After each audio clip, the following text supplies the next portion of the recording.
Mamunahin na namin dahil ito yung mainit pa rin pinag-uusapan itong impeachment case against Vice President Sara Duterte. Bilang possible na tumayo na impeachment judge, ano na po yung preparation ninyo sa ngayon? Bago pa man hinain yung kasong iyon, and I have to say about those cases, syempre malaya naman kahit sino na dumulog sa Korte Suprema, questionin ang isang articles of impeachment at yung prosesong maaring ibunga niyan. Pero ang masasabi ko lang, and konektado dun sa paghahanda, yung ganyang kaso o mga kaso, hindi dapat maging hadlang na ituloy namin sa Senado ang aming trabaho.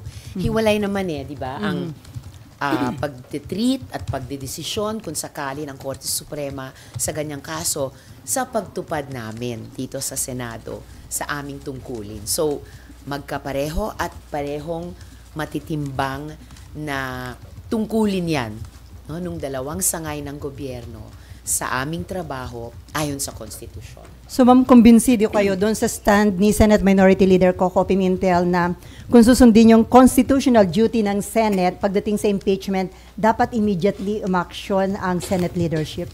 Sumang-ayon ako at sumasang-ayon hanggang ngayon sa pananaw ni Senate Minority Leader Senator Coco Pimentel na ang linaw ng utos ng konstitusyon sa amin, forthwith, at mas klaro pa nga sa Pilipino, agad. At the same time, kinikilala ko yung sinabi ni Senate President Chis Escudero, ang kanya namang pananaw na di umano hindi kami pwedeng mag-convene bilang impeachment trial court habang adjourned ang session namin. Pero kaya sumasang-ayon din ako sa sinabi ni SP na magtatawag daw siya ng isang all-members caucus at sana doon sa caucus na yon mapakinggan ng aming mga kasama ang mga argumento ni Senator Coco kung bakit di lamang pwede kundi dapat mag-convene na kami bilang impeachment court para i-treat i-tackle yung articles of impeachment. May tinuturo din si Sen Coco sa konstitusyon na pag nag-adjourn ang isang impeachment trial, hindi maapektuhan yung legislative calendar. So, in like manner, pwede nating sabihin na dahil nag-adjourn yung regular sessions ng Senado, hindi ibig sabihin na hindi pwedeng umandar at ganapin ang aming tungkulin sa isang impeachment trial naman. So ma'am, inaral na rin ba ng inyong tanggapan yung sinabi ni Senator Coco Pimentel na kahit walang session, ito yung session para sa mga legislative measures, pwede kung gugustuhin na majority ng mga senator na mag-session kayo at talakayin na itong impeachment case laban kay VP Sara? And kung gugustuhin na majority ng mga senator? Yes, at kung tamang pag-intindi ko kay Senator Coco, hindi lang pwede kung hindi dapat.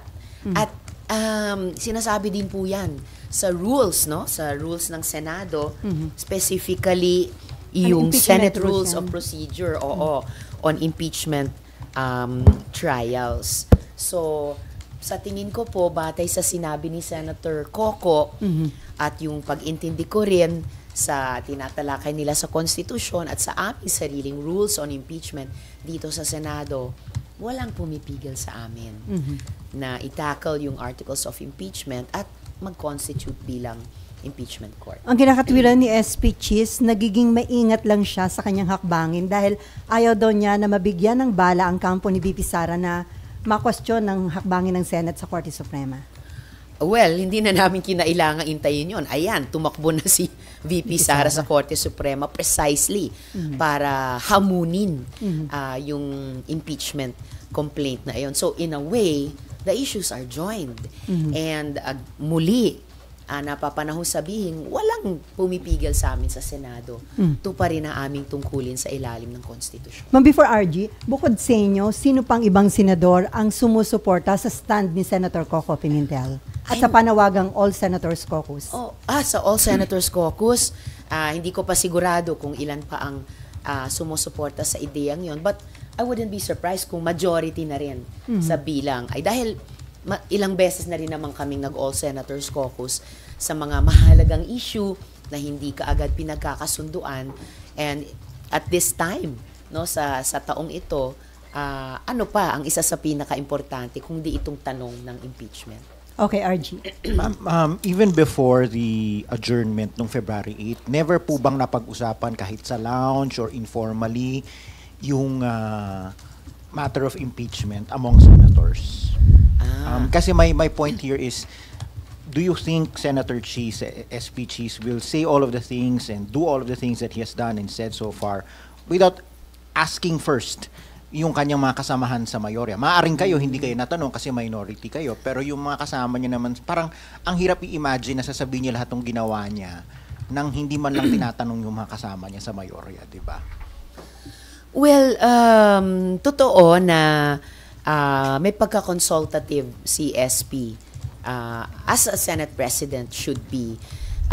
Kaya, ilang beses din na tuwing, kunyari, suspended ang session sa mga tumpukan sa floor or for that matter sa lounge, of course, magtatanong din siya sa amin. And in fairness sa kanya, kahit sa amin sa minority ni Senator Coco, anong pananaw namin sa ganito o ganyang issue. So, hindi ako magugulat kung nagkonsulta rin siya. And kahit kami, bago pa man nahihinog itong impeachment process, na pag-uusapan din yung pananaw ng bawat isa tungkol sa posibilidad noon ng isang impeachment process. So all the more, umaasa ako na matutuloy yung All Senators Caucus para dun man lang sa caucus, for starters, mapag-usapan, itutuloy na ba natin yung impeachment trial? And I think na nasabi na ni SP, pwedeng sa June na daw, pag-convene namin ulit, pag-resume.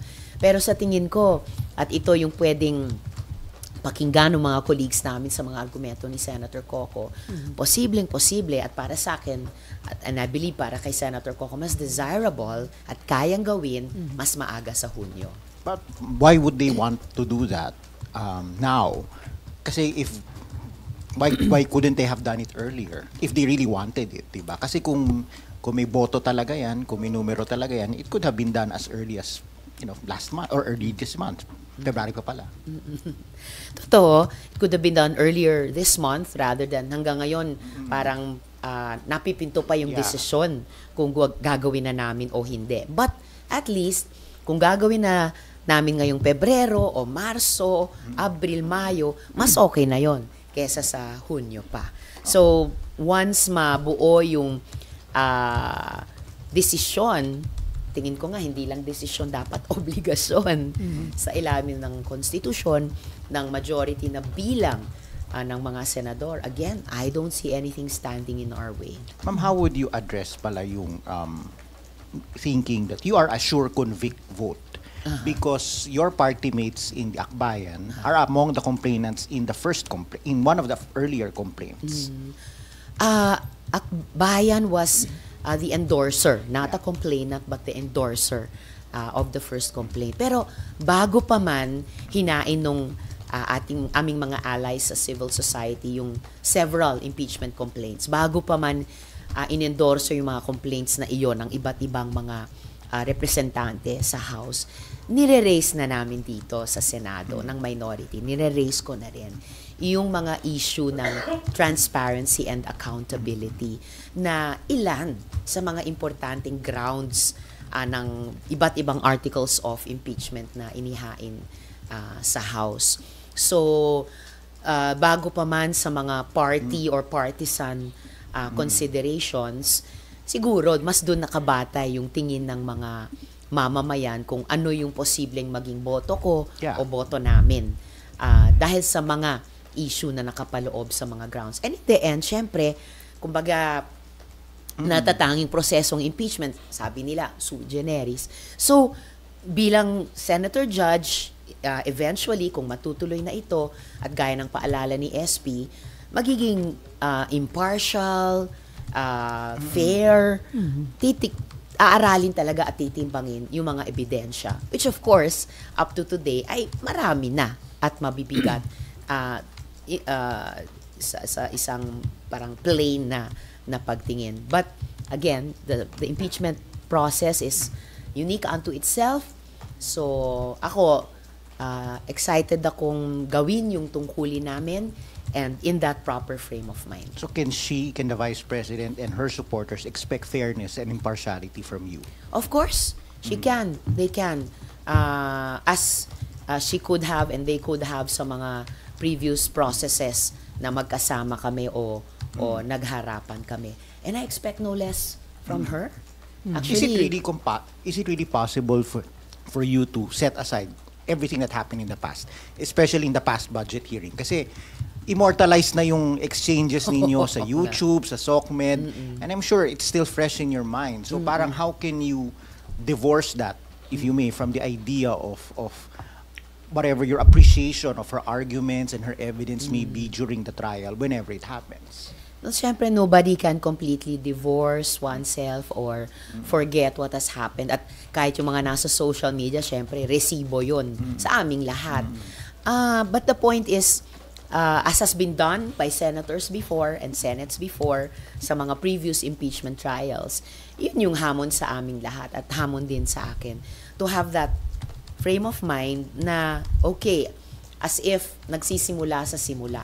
Kasi ngayon pa lang naman, if ever, magkakaroon ng impeachment process sa particular na public official na ito. So, kailangan pakinggan ko, as it were, with new ears, isipin ko with a new mind. But syempre, dahil tao, and I think as a responsible legislator, titimbangin ko rin in comparison with previous evidence I have studied.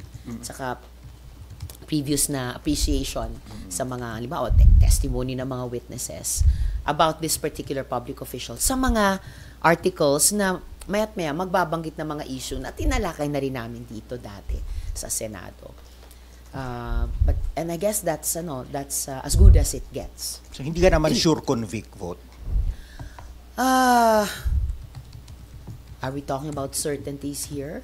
I think kasi I guess that's the question in a lot of people's minds. So is this Senate, when they look at all of you, is he or she going to be a sure convict or a sure acquit? There are certain personalities that you can already from her friends, from her allies, may mga nagsalita na. So, right. On the flip side, meron din namang mga nag-iisip na, baka si ganito.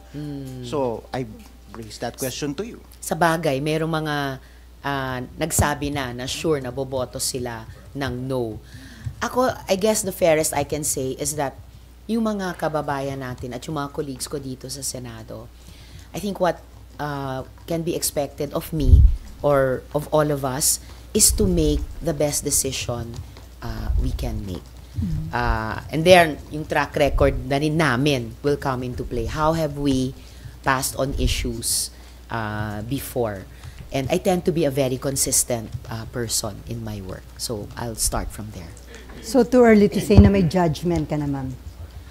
I think fair enough to say na may judgment na akong namumuo the past several years na nakita ko sa performance kahit wala pa itong impeachment GP on the issues na inimbestiga namin dati or dinebate namin dati, some of which ay mga pumasok sa importanteng grounds ng impeachment.